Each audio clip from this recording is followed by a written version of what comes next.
다 함께 사도신경으로 신앙 고백하심으로 일요 저녁 예배를 하나님께 드리겠습니다.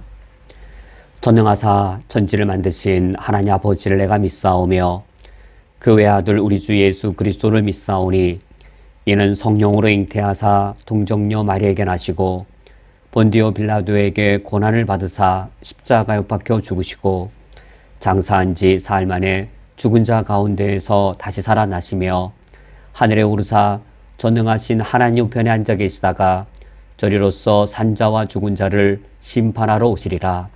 성령을 믿사오며 거룩한 공회와 성도가 서로 교통하는 것과 죄를 사하여 주시는 것과 몸이 다시 사는 것과 영원히 사는 것을 믿사옵나이다. 아멘. 나를 위하여 십자가에 죽으시고 부활하신 예수 그리스도 주님을 나의 주 나의 하나님으로 고백하며 주님을 찬양하고 경배하기 원합니다. 우리가 각 처소에 머물되 영으로 함께 모여 있사오니 우리 중에 오시어서 주님을 향한 우리의 경배와 찬양을 받아주시옵소서. 예수 그리스도의 이름으로 기도합니다. 아멘. 다 함께 찬양하겠습니다. 찬송가 401장 주의 곁에 있을 때 찬양하겠습니다.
성경 봉독하겠습니다. 오늘 성경 말씀은 신약 성경 히브리서 1장 1절과 2절의 말씀입니다. 오늘 성경 말씀을 제가 봉독해 드리겠습니다. 옛적에 선지자들을 통하여 여러 부분과 여러 모양으로 우리 조상들에게 말씀하신 하나님이 이 모든 날 마지막에는 아들을 통하여 우리에게 말씀하셨으니 이 아들을 만유의 상속자로 세우시고 또 그로 말미암아 모든 세계를 지으셨느니라. 아멘. 우리 기독교는 말씀의 종교입니다. 우리 기독교를 말씀의 종교라고 일컫는 그 이유는 무엇이고 그 의미는 무엇인가? 단순히 우리가 성경이라고 하는 어떤 경전을 갖고 있기 때문에 말씀의 종교라고 일컫는 것이 아닙니다. 또는 기독교는 말씀을 매우 강조하기 때문에 말씀의 종교라고 일컫는 것도 아닙니다. 기독교를 말씀의 종교라고 할 때 그 이유는 이겁니다. 그 근거는 바로 이것입니다. 인간은 자연적으로 하나님을 알 수 없습니다. 인간이 자연적으로 하나님을 알 때 불완전하게 알 수밖에 없고 참 하나님을 알 수 있는 길이 인간의 자연 능력으로는 불가능합니다. 그러하기 때문에 하나님께서 말씀을 방편으로 삼아 하나님이 누구이신지를 우리에게 알려주셨습니다. 하나님께서 말씀의 형태로 하나님이 누구이신지를 우리에게 알려주셨고, 그러므로 우리가 어떤 기적이나 환상 또는 어떤 그 자연에 있는 어떤 이 하나님의 흔적들을 통하여서 하나님의 참된 모습을 우리가 아는 것이 아니고, 창세기, 출애굽기, 레위기 이렇게 인간의 언어로 기록된 이런 하나님의 말씀들을 읽으면서 하나님이 누구이시고 하나님이 우리와 어떤 관계이시고 하나님은 진정으로 어떤 분이신지를 우리가 바르게 알 수 있습니다. 충분히 알 수 있습니다. 우리가 하나님의 말씀 외에는 하나님을 알 길이 없는데, 그래서 하나님의 말씀을 통하여서 우리에게 하나님을 알려주셨으므로 우리 기독교를 말씀의 종교라고 하는 것이지요. 그런데 또 한 가지의 우리가 기독교를 말씀의 종교로 말하는 바가 있습니다. 하나님이 어떤 분인지를 우리가 알 뿐더러 또 우리가 구원에 이르는 구원의 길도 하나님께서 말씀을 통하여서 우리에게 알려주셨습니다. 예수 그리스도를 통하지 않고는 우리가 참 구원에 이를 수 없는데, 하나님께서 예수 그리스도를 통하여 말씀하시고 그 예수 그리스도를 인간의 언어로 기록되게 하셨습니다. 그러면 우리가 말씀을 통하여 참 하나님을 알 뿐만 아니라 인간의 언어로 기록된 하나님의 말씀을 통하여 참 구원주, 유일한 구원주 예수 그리스도를 우리가 알 수 있습니다.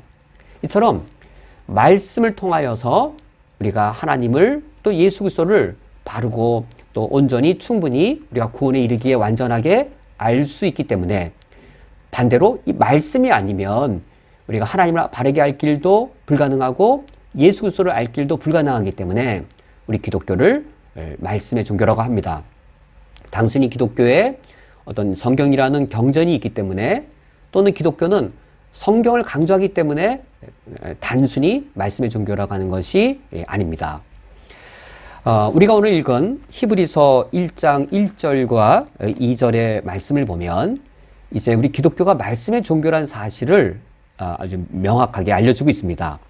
1절은 구약시대이고 2절은 신약시대인데, 1절에서도 하나님이 말씀하시고 2절에서도 하나님이 말씀하십니다. 말씀하신 하나님이 말씀하셨으니, 이렇게 1절과 2절에 뼈대 내용이 구성되어 있습니다. 옛적에 말씀하신 하나님이 이 모든 날 마지막에도 우리에게 말씀하셨으니, 말씀하신 하나님이 말씀하셨다. 구약시대에는 선지자들을 통하여 우리 조상들에게 말씀하신 하나님이 2절 말씀, 이 모든 날 마지막 이때는 아들을 통하여 우리에게 말씀하셨다라고 이제 이 기독교가 말씀의 종교인 것을 알려주고 있습니다.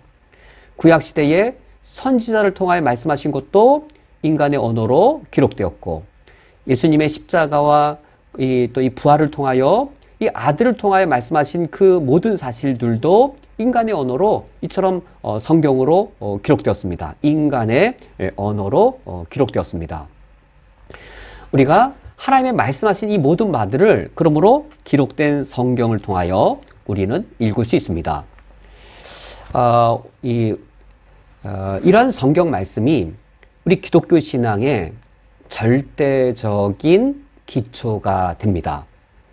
우리 그리스도인의 신앙의 절대적인 기초가 성경이라면 우리는 이 성경을 무엇이라고 우리가 이해해야 하겠는지요? 이 성경 말씀을.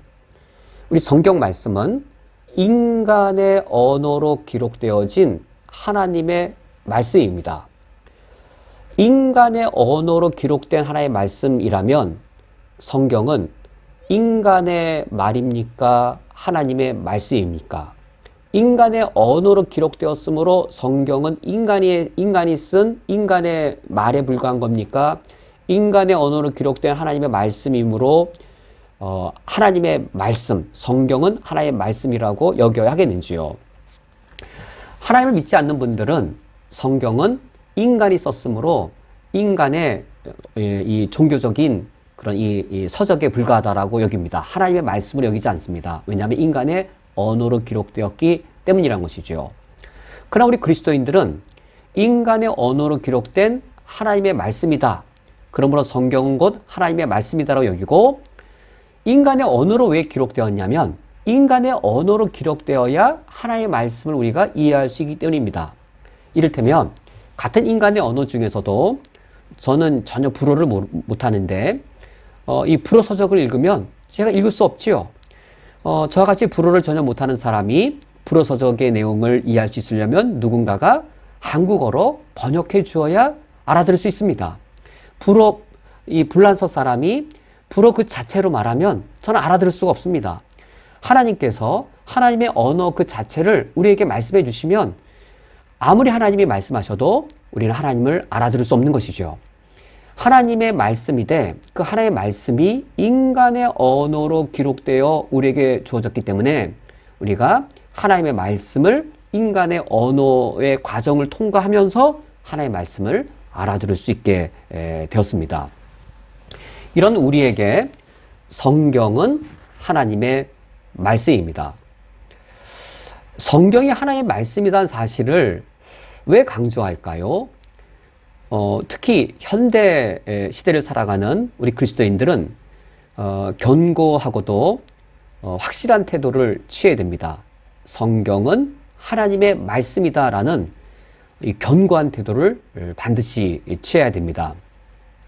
이 사실이 너무 중요하기 때문에 이미 여러 이 주간에 걸쳐 일요 저녁 메시지 매우 여러 번에 걸쳐서 계속하여서 이 사실을 제가 강조하는 것이죠. 18세기 이전에는 대부분의 그리스도인들이 성경은 하나님의 말씀이다라고 믿었습니다. 그런데 18세기에 들어서면서부터 성경과 하나님의 말씀을 분리시키는 불건전한 운동이 교회 안에 침투합니다. 성경은 하나님의 말씀과 일치되는 것 아닌가? 지금도 보수적인 복음주의권의 그리스도인들은 이러한 태도를 취하고 있지요. 그리고 우리는 이런 태도를 이 신앙 안에서 견고하게 붙잡아야 됩니다.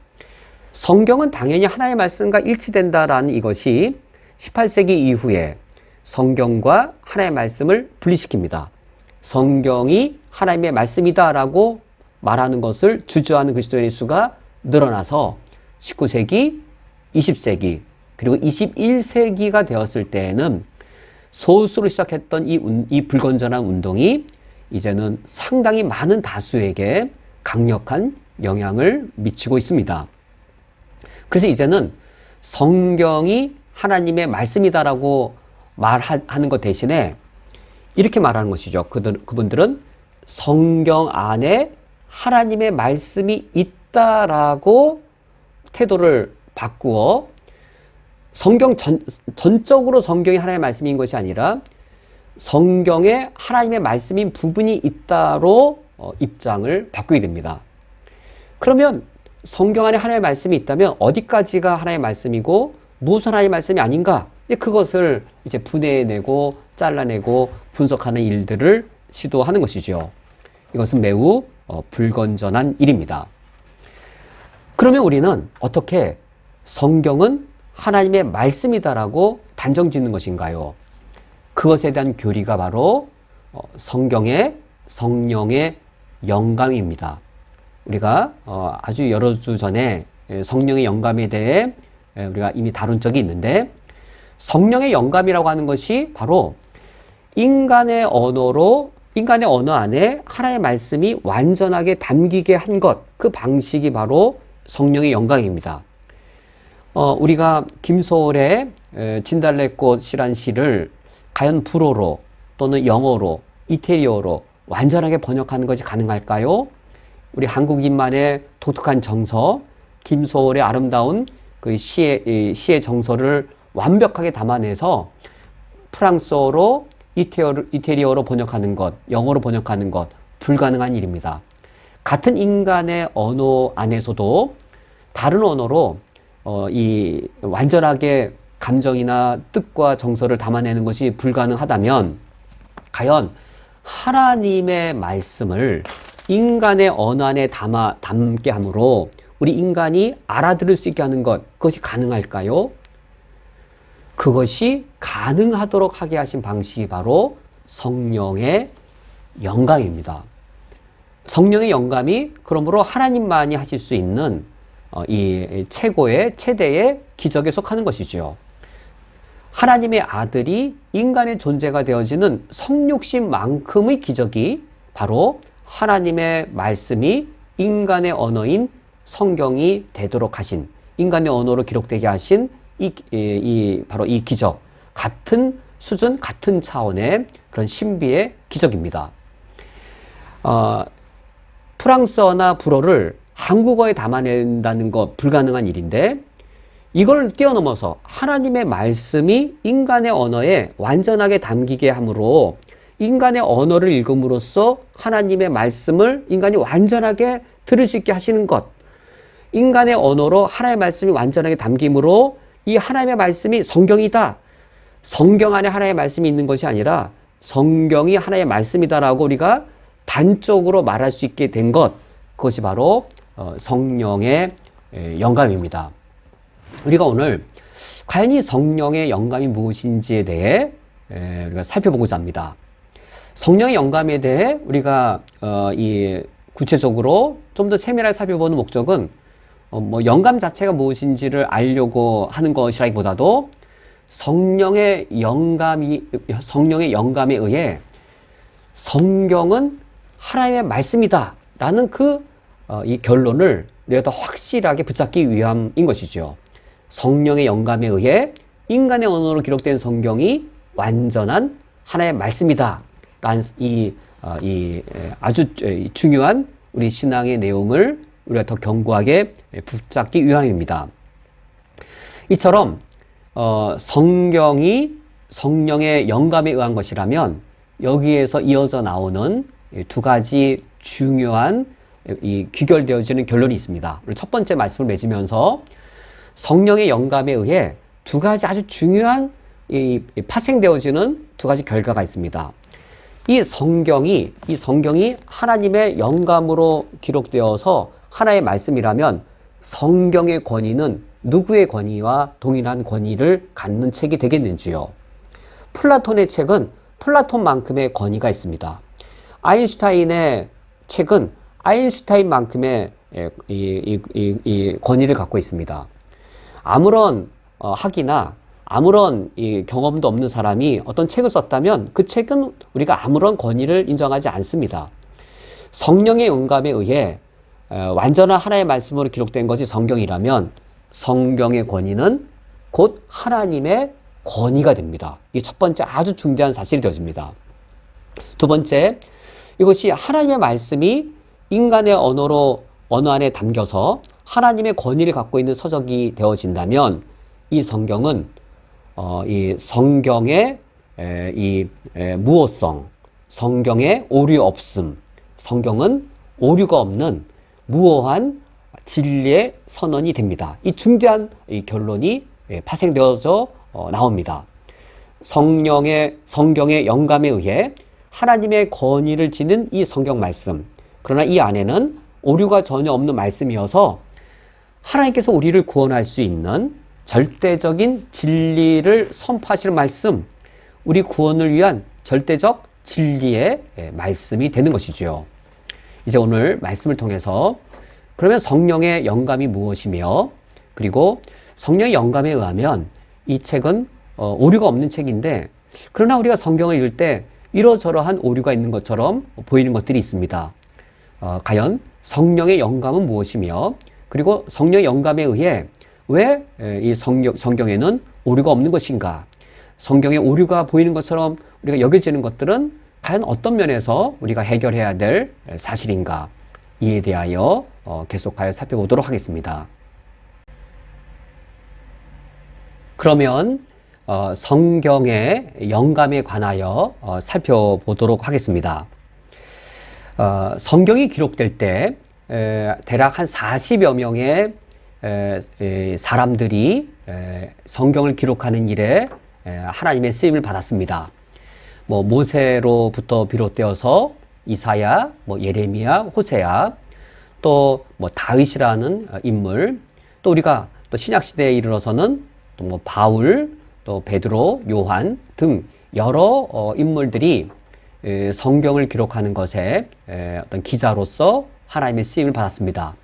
다 성령께서 이 한 40여 명의 기자들을 하나님의 말씀을 기록하는 이 방편으로 삼으신 것이죠.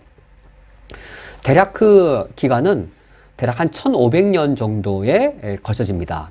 그러니까 이 성경이 처음 쓰여졌을 이 모세로부터 시작해서 성경을 마지막으로 쓴 이 사도 요한이 요한계시록을 쓰기까지 그 기간들을 보면 대략 한 1500년에 걸쳐서 하나님께서 한 40여 명의 인간 기자들을 사용하여 신구약 성경 66권을 기록하게 하셨습니다.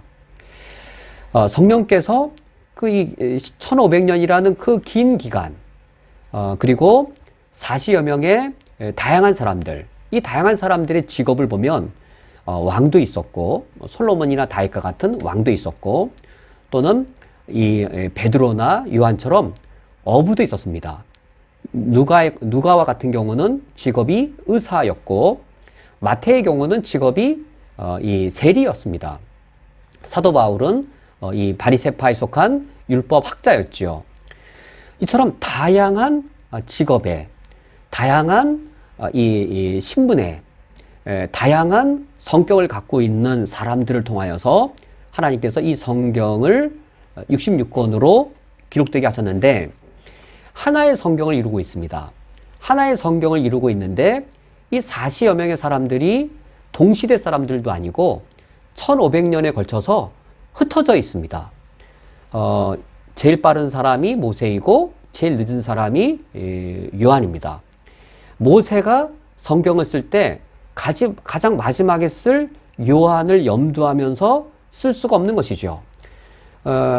이 성경을 하나의 책으로 쓰려면 이 40여 명의 사람들이 한 장소에 한순간에 함께 모여서 우리가 성경이라고 하는 걸 씁시다 라고 해서 서로의 역할을 나누고, 내가 여기까지 쓰겠습니다, 내가 이런 내용을 쓰겠습니다, 당신은 이 부분을 이렇게 써야만 내가 앞에서 쓸 내용과 모순이 안 될 겁니다. 서로 이렇게 성경을 쓰고자 하는 전체적 윤곽을 잡고 역할을 나누고 그래서 성경을 써야 하겠지요.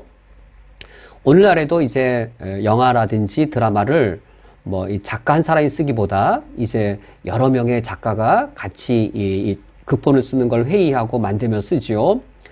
여러 명의 작가가 영화나 또 드라마 시나리오 쓸 때 그런 어떤 이 작가들의 회의가 없다면 서로 등장인물들이 서로 다른 말을 하고 앞과 뒤의 내용이 어긋나서 하나의 통일성을 이룰 수 없을 겁니다.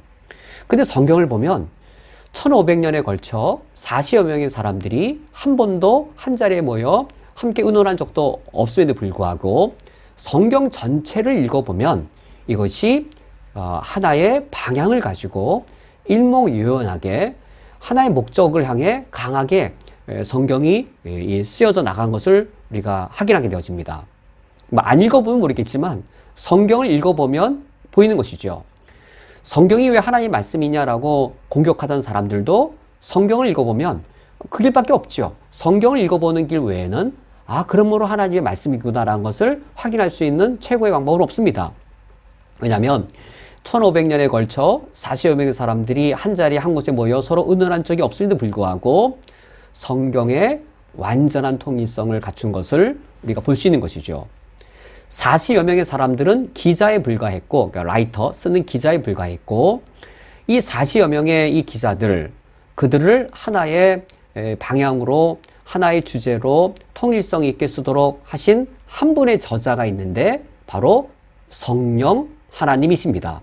성령 하나님이 한 분의 저자로서 이 40여 명의 기자들이 하나로 통일된 성경 말씀을 기록할 수 있도록 영감하신 것이죠. 성령께서 40여 명의 기자가 인간의 언어로 씀으로써 인간이 알아들을 수 있는 인간의 언어로 기록된 성경 말씀이 기록되게 하셨지만 동시에 그 각각의 인간들을 영감하심으로 그 인간의 언어 속에 40여 명의 각각의 인간들이 쓴 그 인간의 언어 속에 하나님의 말씀하심이 완전하고도 충분히 담기도록 하신 것이었습니다. 이것이 바로 성경의 성령 하나님의 영감입니다. 성령의 영감이란 무엇인가? 이 성령 하나님께서 40여 명의 각각의 기자들을 사용하셔서 하나님의 말씀이 인간의 언어로 그러나 충분하고도 완전하게 기록되게 하심. 이것이 바로 성령의 영감의 가장 기본적인 내용이 됩니다. 다시 반복하지만 성령의 영감의 목적은 하나님의 성경이 하나님 말씀 되게 함. 인간의 언어로 기록된 성경이 하나님의 완전한 말씀이 되도록 하게 하신 방식, 그것이 바로 성령의 영감이란 방식입니다. 이제 우리가 성령의 영감에 대해 두 가지를 좀 더 살펴보고자 합니다. 이 성령의 영감의 두 가지 방식, 성령의 영감의 두 가지 어떤 성격, 뭐라고 표현해야 될지 정확하게 제가 표현을 못하겠습니다. 영감의 방식, 영감의 성격, 두 가지로 살펴보고자 합니다. 왜냐하면 우리가 오해하거나 그릇되게 여길 수 있기 때문입니다. 첫 번째는 기계적 영감이 아니다. 우선 제목으로 말씀드리면 첫 번째로 성령의 영감하심은 기계적 영감이 아니었다. 이 사실을 함께 첫 번째로 나누겠습니다. 하나님께서 솔로몬에게 성경을 기록하게 하실 때 또는 바울에게 성경을 기록하게 하실 때 과연 어떻게 기록하셨을까요? 최초의 성경은 가장 먼저 쓰여진 성경은 창세기인데 모세가 창세기를 썼습니다. 과연 어떻게 하나님께서 모세를 영감하셔서 창세기를 쓰게 하셨을까? 가장 단순한 상상은 이겁니다. 하나님께서 모세를 어느 날 부르셔서 이제 받아 적으라 라고 말씀하시고 태초에 하나님이 천지를 창조하시니라. 하나님이 음성을 들려주셨을 때 모세가 받아쓰기를 한 것이죠. 태초에 하나님이 천지를 창조하시니라. 과연 하나님께서 이처럼 받아쓰기 하듯 단지 인간에게 어떤 기계적으로 어떤 받아쓰기 하는 기계로만 사용하여서 성경을 쓰게 하신 것인가? 성경에 성령 하나님에 의한 영감이라고 말할 때 의외로 이러한 기계적 영감으로 오해할 가능성이 있습니다. 단순히 표현해서 받아쓰기의 방식이죠. 이슬람의 계시가 그러했습니다. 이제 천사가 나타나서 무하마드에게 받아쓰라 라고 했을 때 무하마드가 이제 이 글자를 몰랐던 그가 듣고 와서 부인에게 말했더니 부인이 받아쓴 것, 그것을 모은 것이 오늘날 코란인 것이죠. 예, 꾸란이 이런 받아쓰기 형식으로 신의 계시가 임했다면 우리 기독교의 영감은 이런 식의 기계적 영감이 아닙니다. 만약에 기계적 영감이라면 우리 성경이 매우 이 기계적 영감에 잘 부합하지 않습니다. 만약 기계적 영감이라면 복음서는 단 하나이면 충분합니다. 마태복음이든지 마가복음이든지 단 하나의 복음서이면 충분합니다. 근데 마태복음을 읽어보면 왕이신 하나님의 모습이 이제 아주 두드러지고 누가복음을 읽어보면 섬기러 오신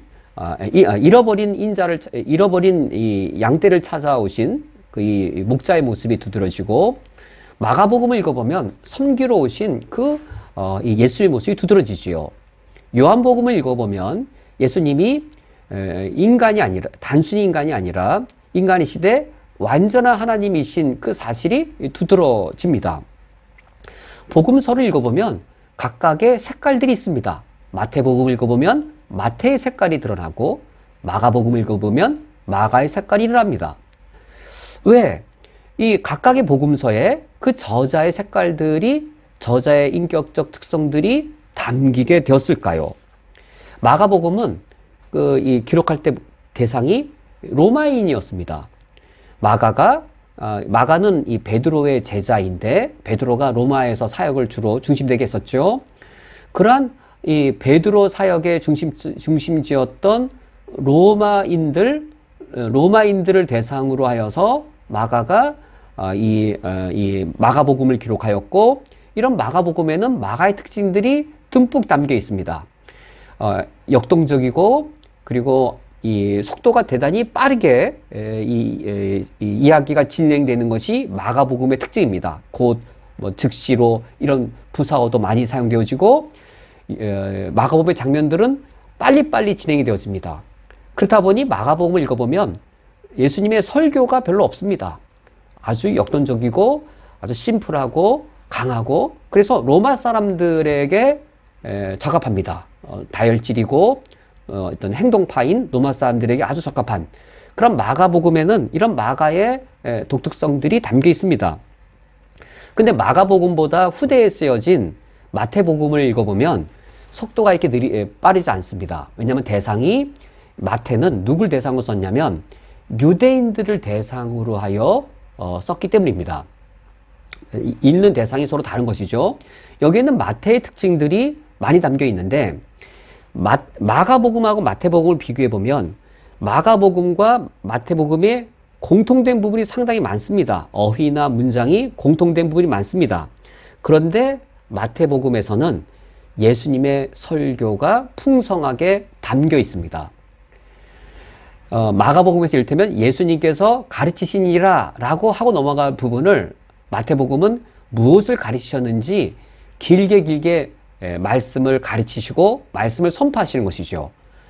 마치 누구처럼 그렇게 하신 것이냐면, 마태복음은 유대인 대상인데 유대인들에게 하나님의 율법을 선포하고 가르친 인물이 모세였거든요.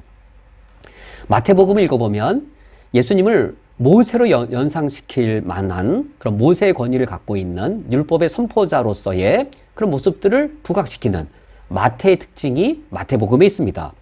요한복음에는 요한복음의 특징이 있습니다.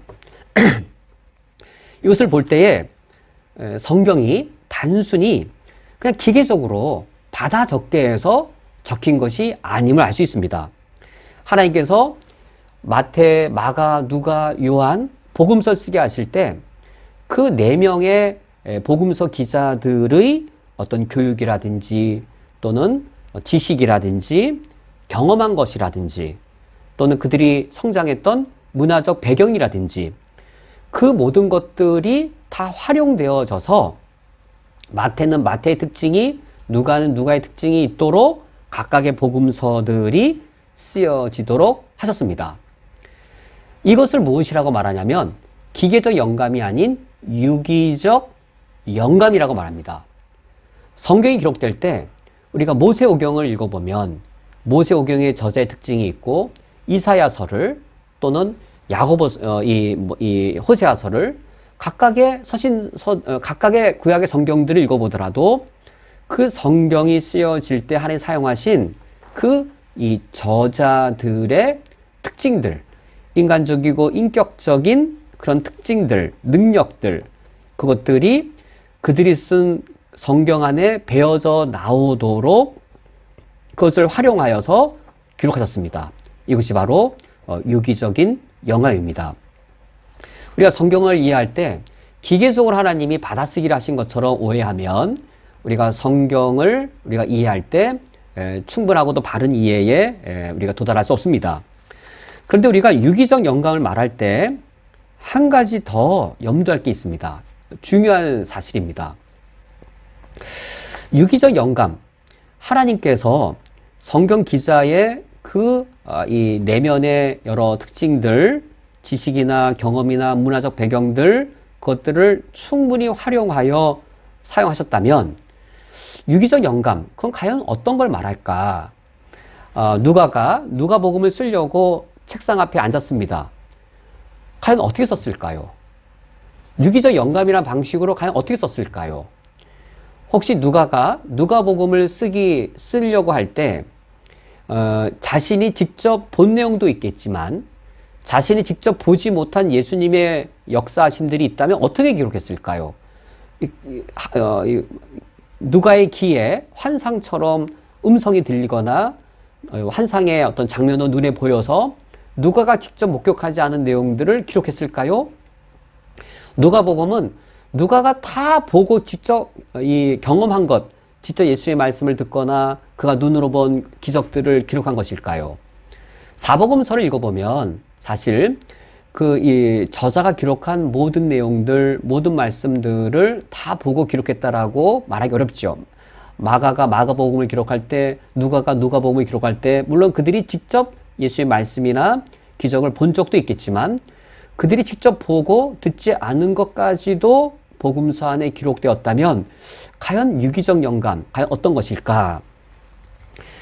우리가 누가복음의 그 1장 1절부터 3절의 말씀을 보면 우리가 힌트를 우리가 얻을 수 있습니다. 누가가 누가복음을 기록하면서 누가복음의 제일 앞부분에서 이렇게 말합니다. 1장 1절에 우리 중에 이루어진 사실에 대하여, 우리 중에 이루어진 사실은 바로 예수 그리스도의 그 사건이죠. 처음부터 목격자와 말씀에 일꾼된 자들이 전하여 준 그대로. 여기 말씀 아주 중요합니다. 누가가 누가복음을 기록하기 이전에 이미 무엇이 존재하고 있었던 것인가요? 처음부터 목격자. 이 처음부터 목격자는 누가가 목격하지 않은 겁니다. 처음부터 목격자와 말씀의 일꾼들이 전하여 준 그대로 내력을 저술하려고 붓을 든 사람들이 많은지라 라고 하여서 누가가 이 누가복음을 기록할 때에는 이미 누가에 앞선 여러 기록물들이 있었습니다. 누가복음보다 먼저 앞서 마가복음도 기록되었고 마태복음도 기록된 것이죠. 누가뿐만 아니라 마가나 마태가 마가가 마가복음을 기록할 때 유기적 영감이라고 하는 것이 과연 마가를 어떻게 유기적으로 영감했을까요? 그냥 진공 상태에 뭔가 마가가 자기가 보지 않은 것도 뭔가 영감으로 이 진공 상태에서 들리는 어떤 환상이나 말씀을 듣고 마가복음을 기록했을까요? 그런 사고는 상당히 위험합니다. 누가가 누가복음을 기록할 때에는 그보다 앞선 여러 기록물들을 그가 검토해 볼 때에 성령의 영감이 이것이죠. 이 부분이 옳은가 그른가, 이 부분이 예수 그리스도의 이 기적을 통한 참된 의미를 바르게 드러내는가, 성령께서 영감하셔서 누가가 누가복음, 복음서 안으로 들어오게 할 때 그릇된 것들, 바른 것들, 그릇되거나 과장된 것들은 누가복음 안에 들어오지 못하도록, 그러나 바른 예수 그리스도의 모습과 바른 예수 그리스도의 구원 사역을 드러내는 그 기록들이 들어오도록, 그러면서 본인이 또 직접 창안하거나 직접 쓴 것도 있는 것이지요. 그러므로 우리가 유기적 영감이라고 말할 때 그 유기적 영감이란 무엇인가? 흔히 이 앞선 자료들을 사용하는 것이 포함되는 겁니다. 유기적 영감이라고 하는 것이 앞선 자료들을 사용하지 않는다는 것이 아닌 것이죠. 그럼 앞선 자료를 쓴 사람은 영감되었을까요? 라는 또 다른 의문이 들지만 그것은 불필요한 논쟁적인 의문에 불과합니다. 우리는 최종적으로 결정된 이 경전으로서 성경을 놓고 보는 것이죠. 최종적으로 경전으로 인정된, 최종적으로 정경으로 인정된, 캐논으로 인정된 누가복음을 놓고 볼 때 누가가 그에 앞서 기록된 여러 이 저작물들, 그것들을 이것이 하나님의 바른 진리인가 아닌가를 검토하고, 그리고 A란 사건 뒤에 B란 사건을, B란 사건 뒤에 C란 사건을 이걸 배열할 때에 성령께서 영감하셔서 이 누가복음을 통한 예수 그리스도의 바른 진리가 선언되도록 성령께서 누가를 사용하신 것이죠. 즉 영감이라고 하는 것이, 유기적 영감이라고 하는 것이 그냥 진공 상태에서 뭔가 누가로부터 무엇인가를 순수히 이 누가로부터 모든 게 흘러나오게 하셨다는 것이 아니라 누가의 모든 능력들, 그리고 누가가 활용할 수 있는 모든 재료들, 그것들을 다 활용하시되 하나님의 구원 진리가 오염 없이 하나님의 구원 선포가 온전하게 인간의 언어로 기록되어질 수 있도록 사용하신 것임을 뜻합니다. 성경의 영감, 첫 번째로 살펴본 것은 기계적 영감이 아니라 유기적 영감이다라는 사실을 살펴보았습니다. 이어서 성경의 영감 두 번째는 과연 성령님께서 성경의 기자들을 영감하실 때 사상적인 영감인가라는 이 문제입니다. 일부 이 그리스도인들 중에 불건전한 주장을 하는 분들, 성경의 기자를 영감하실 때 성경 기자의 사상만을 영감했다라고 주장합니다. 이건 불건전한 입장입니다. 제가 앞서 성경은 하나님의 말씀이다라고 여기지 아니하고 성경 안에 하나님의 말씀이 있다라는 불건전한 태도를 취하는 이 분들이 있음을 이미 언급했습니다. 바로 이와 관련된 것이죠. 성경 안에 하나님의 말씀이 있다. 이 하나님의 말씀이 뭔가? 성경 말씀 전체가 영감된 것이 아니고, 만약에 성경 말씀 전체가 영감되었다면 성경은 하나의 말씀이다 라고 단적으로 말할 수 있지만, 성경 전체가 영감된 것이 아니고 그 성경 기자가 말하려고 하는 사상, 성경 기자가 주장하려고 하는 견해, 그 사상만 영감되었다라는 입장을 취하게 되면 자연스럽게 성경 안에 하나의 말씀이 있다라고 하는 이 불건전한 그런 결론에 도달하게 됩니다. 사상적 영감이란 말은 그래서 부분적 영감으로 귀결되어집니다. 사상적 영감이면 부분적 영감으로 귀결되어지는데 우리는 그것을 받아들이지 않습니다. 받아들여서는 안 됩니다. 성경 전체가 하나님의 말씀이다. 그러니까 전체의 영감을 말해야 하는 것이죠. 그러면 성경 전체가 영감된다는 것은 무엇인가? 사상적 영감이 아니라 축자적 영감. 이 축자적 영감이 한자어로 어려우면 단어 자체의 영감, 이렇게 여기시면 되겠습니다. 사상이 영감된 것이 아니라, 사상만 영감된 것이 아니라 이 사상을 담는 그릇인 단어, 그러니까 어떤 단어 안에 사상이 담기죠. 또는 사상을 담고 있는 문장, 우리 문장 안에 사상이 담기죠. 그릇은 오염되었고 그릇은 불완전하여서 영감된 게 아니고 이 그릇이 담고 있는 사상만 영감되었다라는 입장. 그러면 이제 성경 안에 하나님의 말씀이 있는 것으로 그릇된 이 결론에 이르게 되는 것이죠. 성경 전체가 하나님의 영감에 영향을 받았고, 그러므로 성경 전체가 하나님의 말씀이다라고 말하려면 사상을 담고 있는 그릇인 단어와 그리고 문장들, 이것 자체가 영감되었다라고 말할 때 성경의 영감이 전체적 영감이 됩니다. 그러니까 사상적 영감은 부분적 영감으로 귀결되어지고, 축자적 영감, 단어나 문장 자체가 영감되어졌다라고 말할 때 이 전체적 영감이 되어집니다. 우리는 반드시 이 태도를 취해야 됩니다. 성경은 유기적 영감이되, 기계적 영감이 아니라 유기적 영감이되, 사상을 비롯한 부분적 영감이 아니라 축자적 영감이어서, 단어와 문장 그 자체의 영감이어서 전체적 영감이다.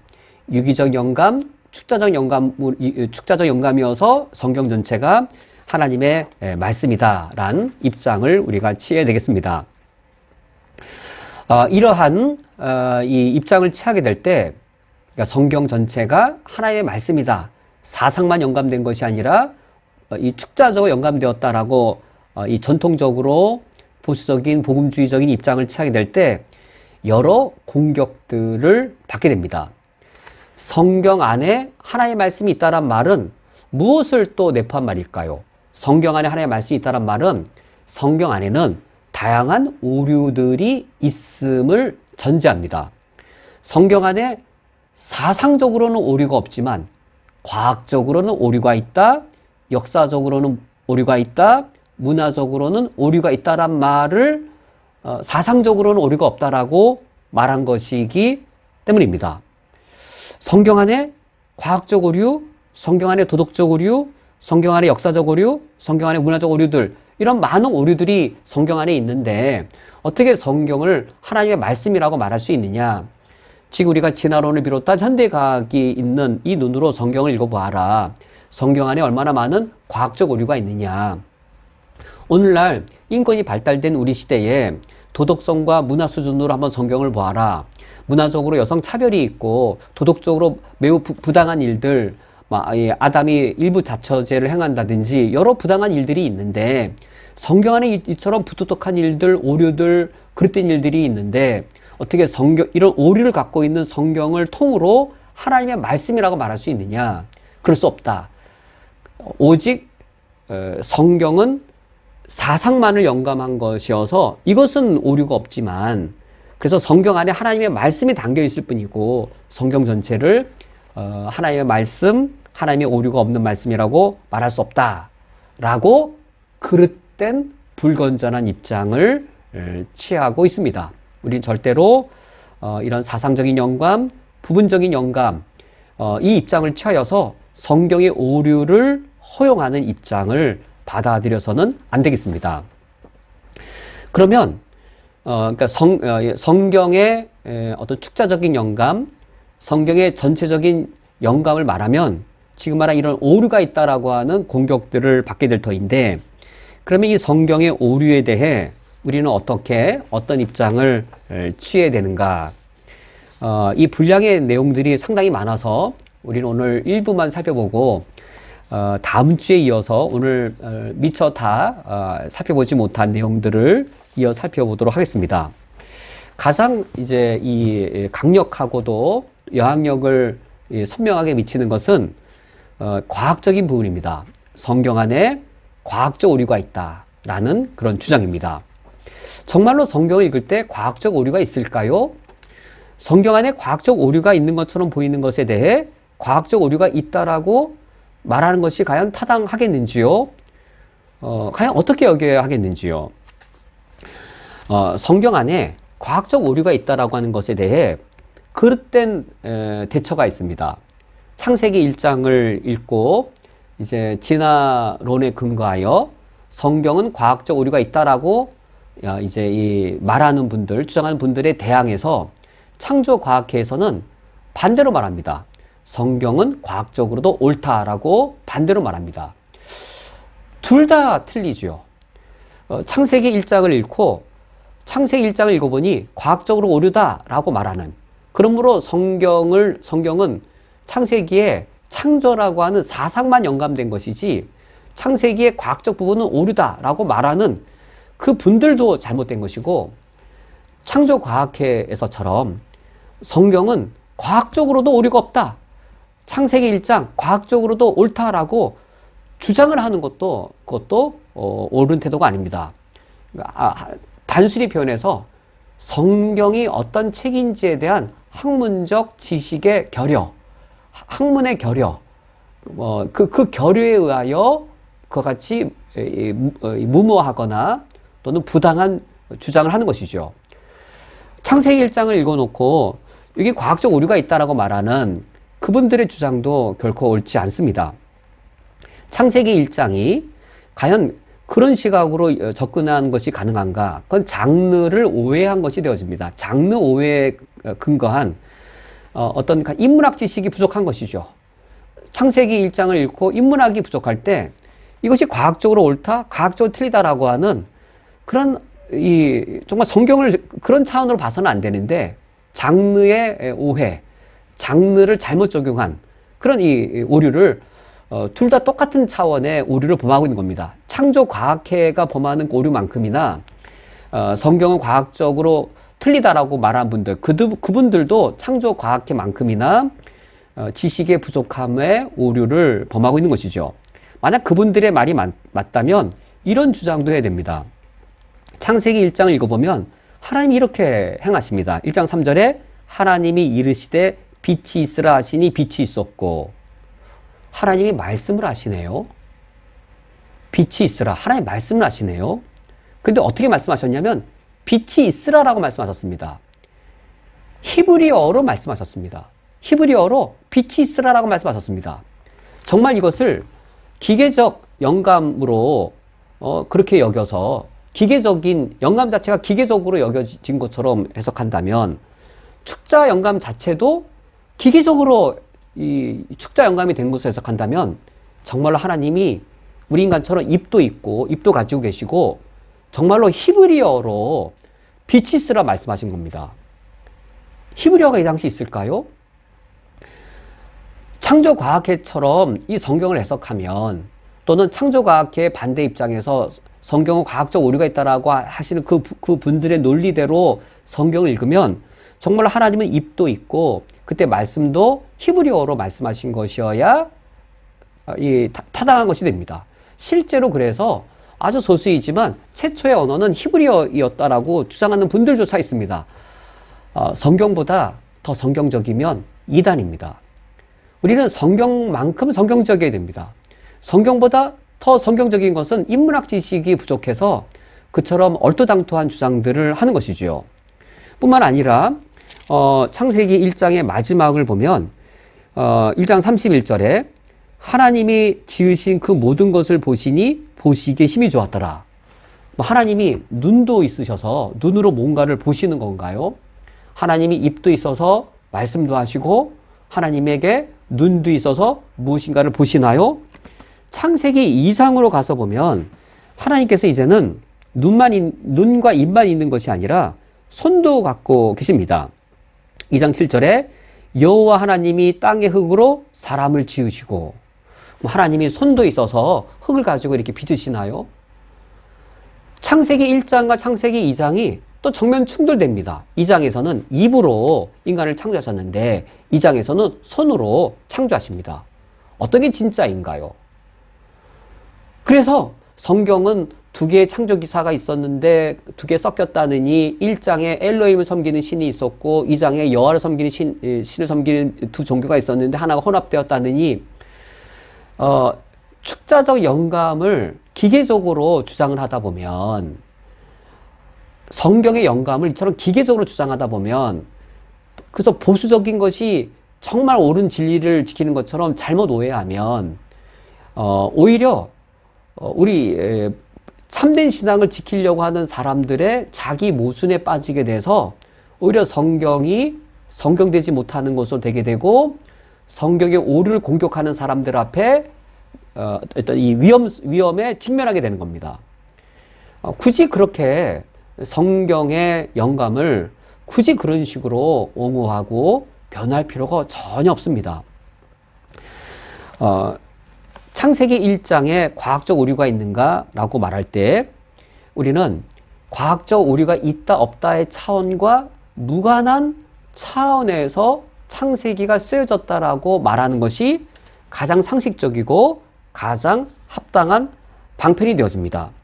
창세기 1장은 하나님의 창조가 어떻게 이루어졌는지를 과학적으로 알려주기 위해 쓰여진 과학적 단어, 과학적 문장, 과학 논문의 패턴을 따라 쓰여진 이 문헌이 전혀 아닙니다.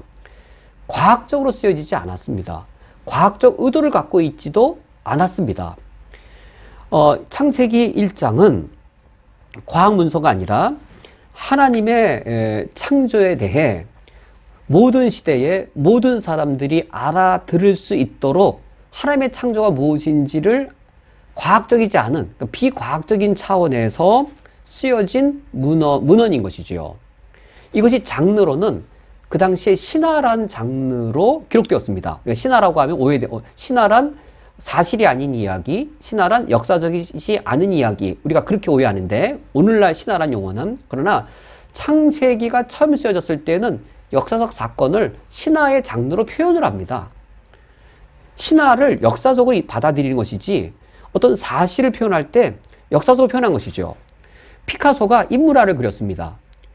인물합니까? 아닙니까?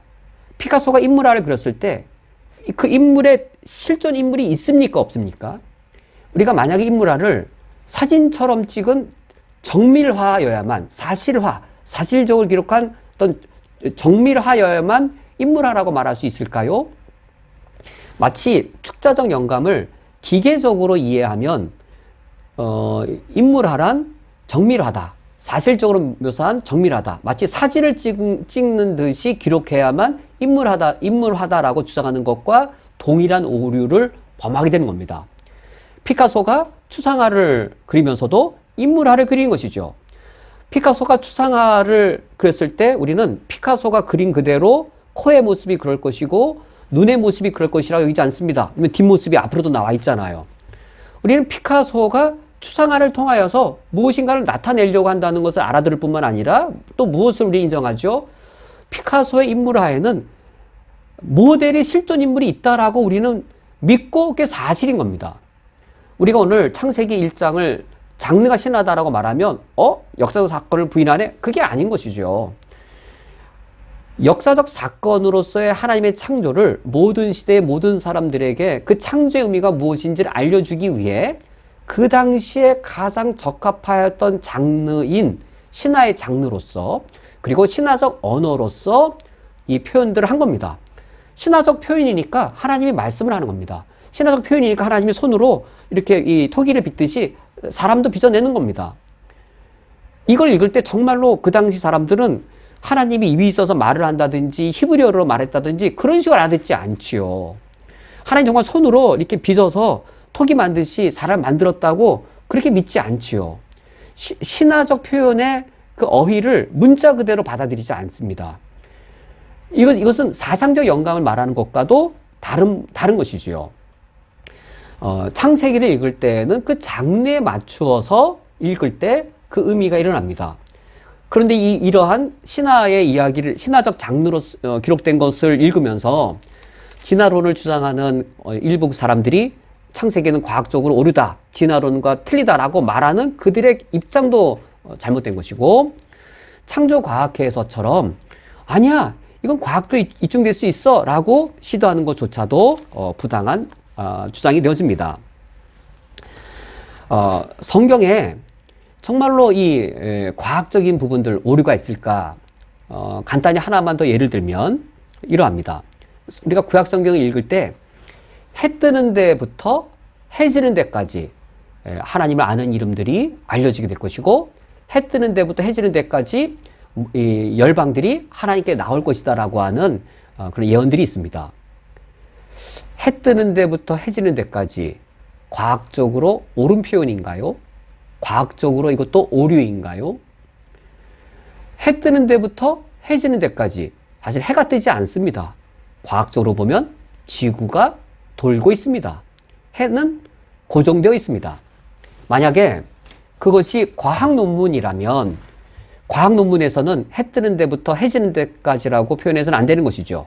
지구가 한번 자전했다라고 표현하든지 뭐 그런 식의 과학적으로 표현해야 될 겁니다. 그러나 과학 논문이 아닌 것이지요. 우리가 오늘날도 해가 동쪽에서 뜬다라고 표현합니다. 근데 만약 과학자가 과학 논문에서 과학 논문을 쓸 때 해가 동쪽에서 뜬다라고 표현하면 그 과학 논문의 오류입니다. 과학자가 자신의 과학 논문을 쓸 때에는 지구가 자전한다라고 표현하고 이제 그가 이 논문을 쓰고 나서 자신의 연구실을 벗어날 때에는 해가 뜬다라고 표현합니다. 거기에 과학적 오류가 있는 것인가요? 오늘 우리 과학 시대에는 과학적 정밀한 것에 맞추어 써야 되는 것인가요? 그것은 다 상황에 대한 적합성, 장르에 대한 적합성을 고려하지 않은 막무가내식의 성경에 대한 공격입니다. 해 뜨는 데부터 해 지는 데까지 그것은 과학적인 표현을 쓴 것이 아니라 언어의 가장 이 주요한 목적은 소통의 편리함입니다. 소통을 편리하기 위해 우리가 눈에 보이는 대로 표현합니다. 우리 눈에는 해가 뜨고 해가 지는 것처럼 표현되어집니다. 그러면 이 세상의 처음은 해 뜨는 것이고 이 세상의 마지막 끝은 해 지는 것이죠. 그래서 이 세계 전체를 눈에 보이는 대로 해 뜨는 데부터 해 지는 데까지라고 비과학적으로 표현할 때 의사 표현이 잘 소통되어집니다. 뭐 지구가 자전할 때 어때부터 뭐 과학적으로 자세히 정확하게 표현할수록 의사소통의 불편함만 더 커지는 겁니다. 성경을 읽을 때 성경 안에 모든 것이 다 과학적으로 옳다라고 주장하는 것도 옳지 않습니다. 반대로 성경 안에 이런 표현이 있으므로 과학적으로 틀리다라고 말하는 것도 그것도 옳지 않습니다.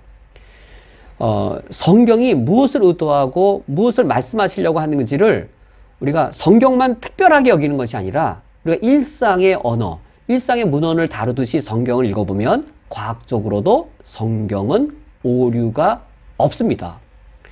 해 뜨는 데부터 또는 해가 떴다라는 표현, 우리 일상적으로 사용할 때 과학적 오류가 있다라고 공격하지 않듯이 우리가 일상의 문헌, 일상의 생활에서 우리가 이 과학적 오류가 있는지 없는지 따지는 것, 그 수준과 그 차원과 그 시각으로 우리가 성경을 읽는다면 성경에는 과학적으로도 오류가 없습니다.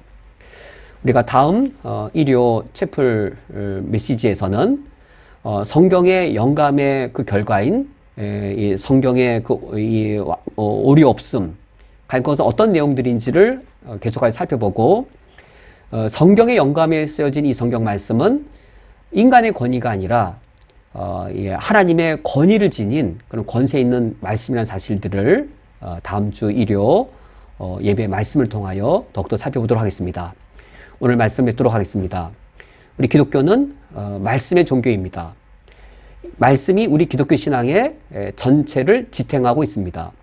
그런 우리에게 성경과는 우리 신앙을 바른 복음을 지키고 그리고 바른 하나님에 대한 섬김을 우리가 이 견지함에 있어서 절대적인 중요성을 갖고 있습니다. 성령의 영감에 의해 기록된 완전하신 하나님의 말씀, 우리가 이 신앙을 잘 지켜서 현대 시대에 하나님을 섬기고 예수 그리스도의 복음을 증거하는 바른 신앙을 우리가 굳건하게 지켜나갈 수 있기 원합니다. 함께 기도하겠습니다. 하나님 아버지시여, 예수 그리스도를 믿는 신앙을 내게 허락해 주신 것을 감사드립니다.